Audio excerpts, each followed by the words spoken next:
Comment Dieu nous exauce, un thème très très important, très capital. Parce qu'évidemment, hein, tout le monde crie à Dieu tous les jours, mais souvent on ne voit pas l'exaucement et ça peut nous frustrer dans notre marche.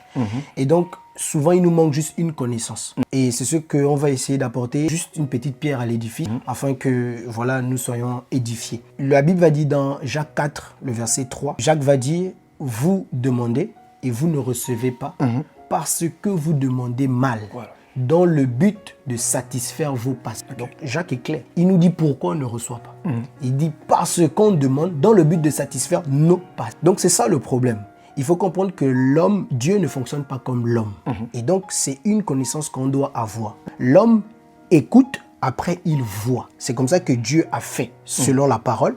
C'est-à-dire que Jean va dire, par exemple, dans 1 Jean 1, le verset 1, il va dire ce que nous avons entendu, ce que nous avons vu, ce que nous avons palpé. Nous sommes venus vous l'annoncer. Donc Jean nous montre en fait que lui, il écoute, il voit. Et Jésus va même dire, je frappe, celui qui entend ma voix, il ouvre, je rentre. Donc pour voir Jésus, tu dois d'abord entendre sa voix, tu ouvres la porte, il rentre. Donc c'est vraiment ça. Quand on prêche l'évangile, la Bible va dire, Paul va dire dans Romains là-bas, comment entendront-ils si personne ne prêche? Donc, on commence d'abord par entendre. Ça, c'est l'homme. Et après, l'esprit nous ouvre les yeux. Ça, c'est Marc là-bas. Il dit, et l'esprit leur ouvrit les yeux. Même dans Luc 24.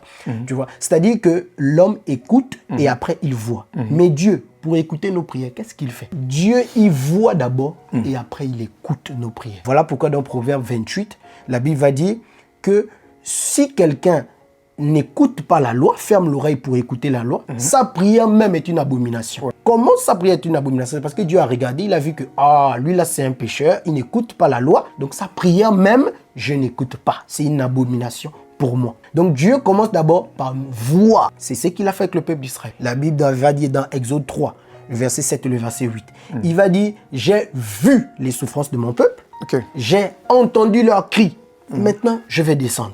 Tu vois que Dieu a d'abord regarde. Après, il a entendu. C'est important de savoir que Dieu regarde d'abord. Et c'est ce que Paul va nous dire. Les choses que l'œil n'a point vues, on commence par la vue. Les choses de l'esprit, c'est ça. Ce que l'oreille n'a point entendu, c'est qui ne sont pas montés dans le cœur de l'homme. 1 Corinthiens 2, le verset 9, je crois. Donc, c'est important de le comprendre. Et regarde, dans Genèse 29, à partir du verset 32, Léa aura un problème, sera stérile. Elle veut un enfant. Et Dieu va donner les étapes même de l'exaucement. Elle va avoir un premier enfant, donc Ruben, et elle va dire, cette fois-ci, le Seigneur a vu mon humiliation. Donc là, pour Ruben, le Seigneur a vu son humiliation. Donc il a d'abord regardé sa souffrance. Deuxièmement, elle va avoir Siméon.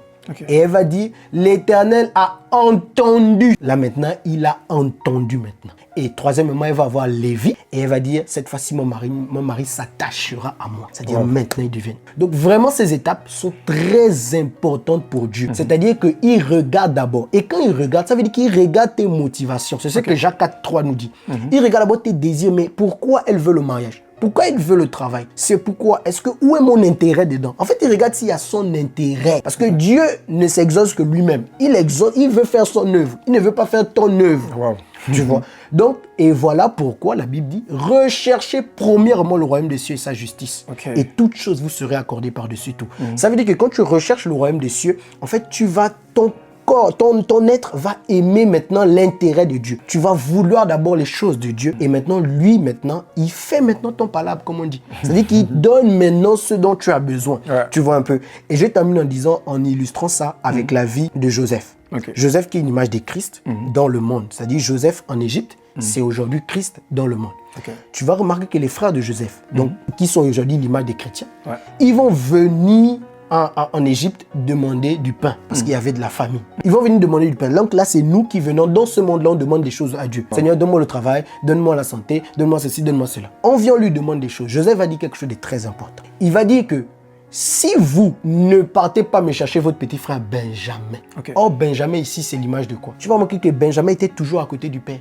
Donc, Benjamin ici, c'est l'image de l'amour de Dieu plus que tout, l'amour du Père. Le premier commandement que Dieu nous a donné. L'amour du Père, celui qui reste toujours auprès du Père, l'attachement à Dieu. Et Joseph va lui dire, si Benjamin ne vient pas, je ne vous donne rien. Allez-y me chercher Benjamin. Ça veut dire que quand tu demandes quelque chose à Dieu, il te demande où est Benjamin, où est mon intérêt, où est l'amour de Dieu plus que tout dedans. Tu vois un peu? Et qu'est-ce qu'il va faire? Quand tu vas chercher, qu'est-ce qu'il fait? Il garde Siméon en prison. Joseph a gardé Siméon en prison. Siméon, on a vu tout à l'heure, le deuxième fils d'Élia, c'est quoi? Dieu a entendu. Donc, c'est-à-dire que son oreille est en prison tant qu'il ne voit pas Benjamin. Wow. Son oreille est fermée tant qu'il ne voit pas son intérêt, l'amour de Dieu plus que tout. Donc, voilà le souci vraiment qu'on doit évoquer. C'est-à-dire que tes prières, tu les fais pour qui, pourquoi? Où est l'intérêt de Dieu dans tes prières? Va chercher Benjamin. Sinon, le Siméon reste en prison. L'oreille de Dieu est fermée. Donc, recherche premièrement le royaume des cieux et sa justice. Et toute chose te sera accordée par-dessus tout. Que Dieu vous bénisse. Waouh, waouh, quelle profondeur.